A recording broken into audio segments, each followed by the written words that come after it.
બનાસ ડેરીની ચૂંટણીને લઈ મોટા સમાચાર કે વધુ 3 બેઠક જે છે તે બિનહરીફ થઈ છે। બનાસ ડેરીની ચૂંટણીનો જે જંગ જામ્યો છે, આરોપ પ્રત્યારોપ અને આ તમામ વચ્ચે હવે બનાસ ડેરીની ચૂંટણીમાં 3 બેઠક બિનહરીફ થઈ। વાવ બેઠક પર રાયમલ ચૌધરીએ ફોર્મ પરત ખેંચ્યું છે। આ સાથે જ વાવ બેઠક માનીબેન ચૌધરી બિનહરીફ, લાખણી બેઠક પર ધુડા પટેલે ફોર્મ પરત ખેંચ્યું। દિયોદર બેઠક પર ઈશ્વર પટેલે પણ ફોર્મ પરત ખેંચ્યું છે।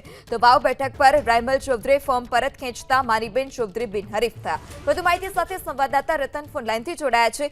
જી રતન, વધુ 3 બેઠક બિનહરીફ, શું વધારે વિગત, કેટલું ચિત્ર સ્પષ્ટ થયું છે બનાસ ડેરીની ચૂંટણીને લઈ?